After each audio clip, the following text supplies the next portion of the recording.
Hello and welcome to the video. I'm here talking to Hugo Jennings, who is an absolute expert on all things Arsenal, because I think they've got a kind of interesting season ahead of them. So first up, how are you doing, Hugo?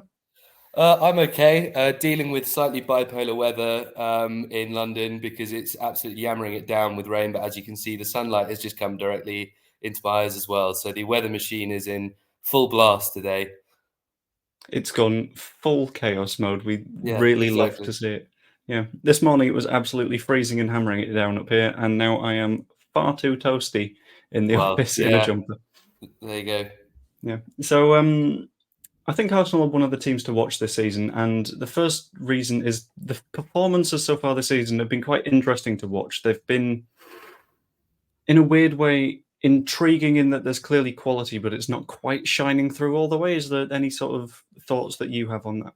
Yeah, I mean, in terms of being a team to watch, it's definitely like an odd transition to get used to. Is that we are probably the second best team in the league behind Manchester City, if not joint best. And hearing pundits talk about whether Newcastle or whoever it may be can compete with Manchester City and Arsenal, just given where we were a couple of seasons ago, has been incredible. And it is odd to think that really, but performances wise, it's been necessary is the word that I'd use, that some of the things aren't working out purely because last season, which was absolutely amazing up until the last 7 games, was working with a blueprint that was just repeated, rinse and repeat every game with some slight changes depending on who the opposition were, if that, and if we were home and away. And also even then, our style of play away from home was relatively similar to that at home, and for most of the season, especially when Jesus was fit.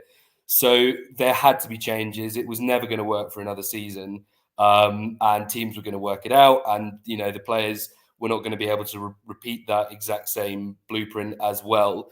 And strengthening the team was going to be absolutely necessary. So the early games in the season, especially against Nottingham Forest, Crystal Palace, even the Fulham game, the only one we've dropped points in. I think the fact that it wasn't quite clicking in the same way as last season was actually a good sign. The biggest criticism of Arteta, of which there were not very many, was that when things were needed to change or when things weren't going well last season, it just stayed the same. And it almost felt like Arteta was turning into the kind of manager where it needed everything to work perfectly for him, or there wasn't really a reaction, which, given the profile of manager, he's always been seen as a Pep-like, you'd think that he'd be someone who can tinker a bit more. So I think it's not been necessarily a worry in that way, but it hasn't been as exciting and sort of all guns blazing as it was last season. And I think the thing that's been missing the most, which was probably most on display against Everton on Sunday, actually, is that the reason last season worked so well was that we were playing such a high octane, high risk brand of football. And every time we went forward, there were attempts at making the killer pass or looking for something that was going to create a chance much more quickly than most teams would normally risk doing. There were just either the triangle with Saka, White, and Ødegaard on one side, or something like that, was looking to make a breakthrough so many times in the game. And it was almost playing the percentages in a way of, if you just create and create and create, even if it's low percentage, it's going to add up over time.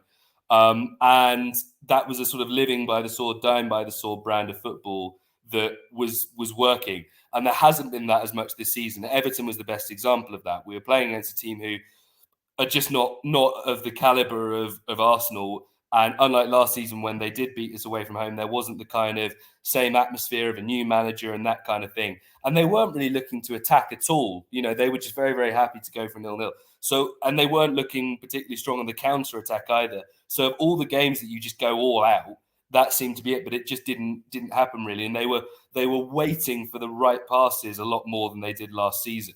Having said that, I would say that as a general rule, now I haven't got the stats to hand and the XG and everything, but it feels like the chances when they do come are more regularly high quality chances. So that might just be a correction from last season. I don't know. But it definitely hasn't felt like the same kind of brash confidence that we had last season. And so it has been a little bit, it's definitely been intriguing, probably from a neutral perspective, because there's something being worked out. But I definitely feel an impatience there just because of what we were used to last season. Yeah, I think for me, from that neutral perspective, the Premier League is sort of fascinating this season because even though Leeds aren't up there this year, which means I am completely, in theory, uninterested in that league at the minute. There's so many high quality teams at the top of it at the moment. So Liverpool have come back into form. Tottenham are looking good, as much as you might not want to hear it. Manchester City are doing the Manchester City thing again. And there's something that I've noted that's a fundamental difference between Manchester City and the likes of Arsenal, Spurs, and Liverpool, and it's squad depth. And I'm just sort of wondering where you think Arsenal's major issues are in terms of squad depth and what it means in terms of what might need to be done in the winter and other changes that should probably be made throughout the season. Yeah, I think there's definitely been an improvement in terms of the depth, which has partly just come from getting rid of some of the dead wood. I mean, Rob Holding is the most obvious one of those. And until the Timber injury, we had two quality options on each of the back four. And of course, all of those players are pretty versatile as well. So that really adds the depth. And that's the first time I could say that there is a top of the Premier League quality player on every part of the back for Arsenal in my lifetime, I think, because even in the Invincibles days, there were slight gaps in the squad because they were building the stadium and everything was going on there financially. And that's been absolutely huge. And also huge credit to Arteta, because you won't know this, Joe, but I was quite a big critic of his up until last season, but he's shown really true signs of being a coach who can develop players, because Tomiyasu's been coming on in the last 20 minutes of games and playing in the Zinchenko role, which is just absolutely unbelievable to watch, because it was pretty clear that Tomiyasu was a limited player technically, based on the evidence of his first two seasons at the club, and yet he's been able to do that with aplomb. So that's been fantastic on the depth front. And the attacking depth is pretty close to being complete as well, because of Saka, Martinelli, Trossard, Nelson, Nketiah, and Jesus. They're all very, very solid options before you even get into the attacking midfield options. I would say that another offensive option would be good. What that is, I don't know. It'd be very easy for me to say, oh, we just need a proper number 9, an old-fashioned big player. I don't know if that's actually the case, but in terms of the striking options, Jesus is absolutely brilliant. He was unbelievable yesterday, but I'm yet to see the evidence that he can be a consistently 20 or 25 goal a season striker, to use the old cliche, which is probably why City were happy to let him go, just because his sort of out and out finishing at times is not quite on the level of other players. He creates himself chances unlike any other striker, really, in the way that he does it, because of his close control and his just sheer fight in 50-50 situations. But his finishing is not quite on the level of some of the other players. And I think a variety offensive option is there. It could be a winger where we switch Martinelli or Trossard to a false 9, and it's a different kind of flair winger player. To me, the obvious option in the winter after his ban would actually be Ivan Toney.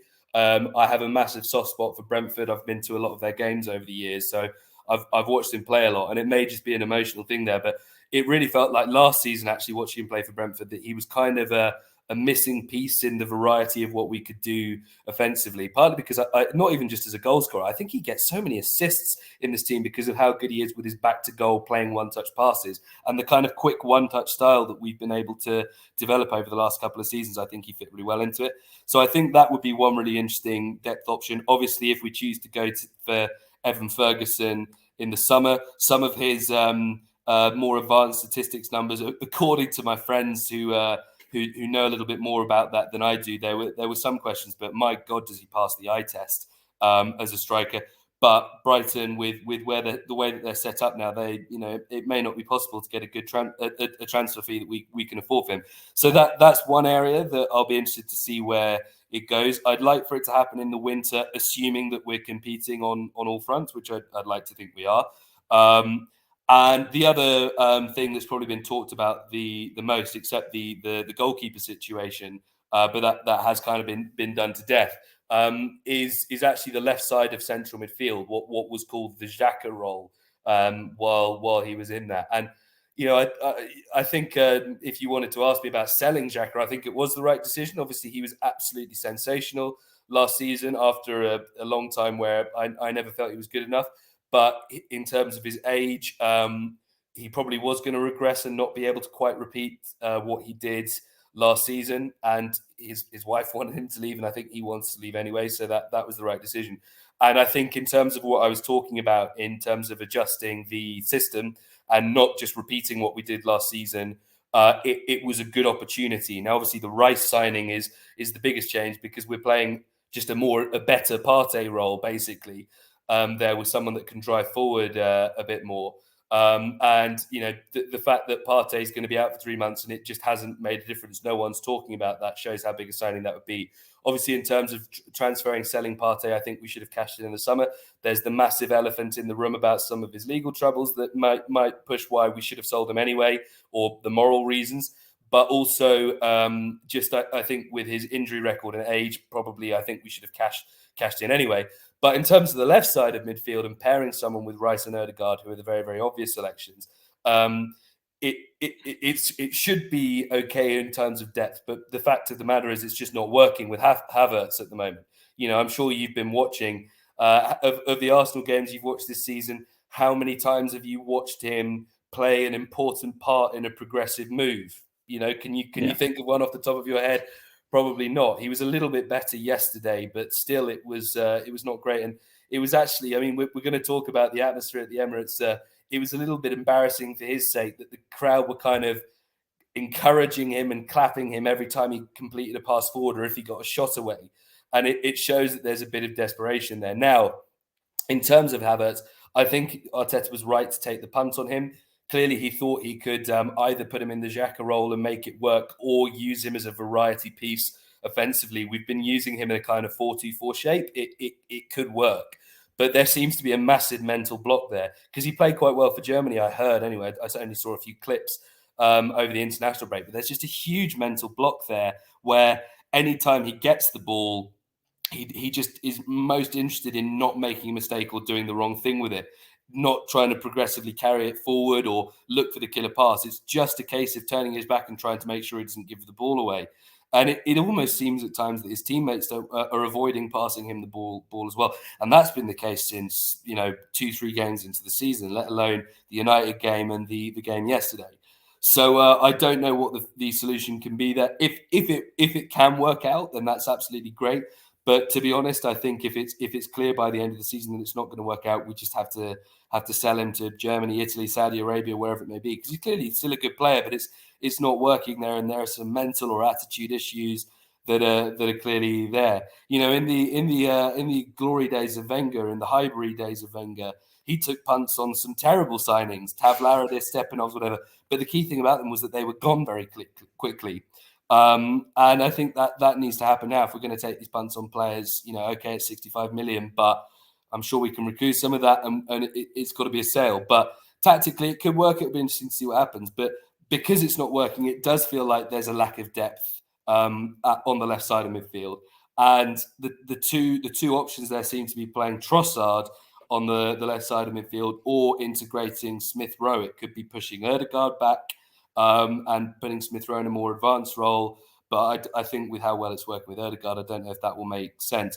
Or playing Trossard on the left side of midfield. So far, the couple of times that's happened with Trossard, it hasn't set the world alight. But it was interesting when we were being linked with Trossard in January, when the Mudryk thing was falling through. I actually did say to a couple of people that Trossard's profile reminded me a lot of Santi Cazorla when he first signed for Arsenal. Because when he first signed for Arsenal in 2012, he was actually mainly used as a winger, but one that could cut inside and was heavily both-footed and very, very technical. I think, by the way, that Trossard would have been the just absolute archetype of a Wenger player in those days, which makes me like him a lot because, I'm still the world's biggest fan of Wenger, along with a few other people. But that could work. He's very both-footed. I think if he can be trained up to just do the kind of connecting passes from midfield. But yesterday, watching him being able to just cut him from the touchline and get shots away, it just seems like playing him on the left just seems too good not to use as well. But obviously, that's going to be a problem when Martinelli comes back. Yeah. So we're running a little bit low on time, but I know it's a very, very big question and quite scary for anyone that's a football fan to answer about their own team. What do you think the season ahead looks like, and where do you think Arsenal end up in terms of Champions League, maybe a domestic cup, Premier League. Where would you put Arsenal at the end of the season? It's hard to predict because of the transition that's going on. I'd like to think we will be competitive in the Premier League, but as you say, with teams like Liverpool, and I'm maybe I'm biased, but I think we need to wait a little bit longer before we're talking about Tottenham in that contention. But it may not be, but I think we should be competitive with the quality of players that we do have. So. That's definitely there. And I think taking the domestic cups a little bit more seriously, just because it's been a few years since we won something, will be important, especially with some of the added depth that we have and the goalkeeper situation. But what's absolutely mind-blowing to me is that we are in the betting third or fourth favourites to win the Champions League, which is just unbelievable. Yeah. So that will be the important thing. And I think with the opportunity that we've been given by having a very, very easy group, assuming we're going to be regularly in the Champions League in the next 5 or 6 years, you're never going to get a group that easy. Obviously, the system of the Champions League is changing, so that becomes obsolete. So there's no excuse not to top the group. And depending on if we can avoid getting Bayern Munich in the last 16, like we always used to do, or when we were in the competition, that will be very, very important to see. But the key thing is going to be working out the system and integrating the right players. And basically, I think this stage in the season has almost been working out a blueprint that can replace last season, that we can just run again and get into a juggernaut, kind of like we did at periods last season. But I appreciate I've not exactly nailed my colours to the mast, but I find it really hard to see the exact prediction while things are still being worked out. Yeah, I get that. All right. Anyway, thank you for your time, Hugo. Let us know what you think down in the comments below. Like the video if you enjoyed, and subscribe. I will try and do more of these interviews for various different clubs to just sort of get the gist of the entire Premier League and beyond. Hope you enjoyed, and I will see you later.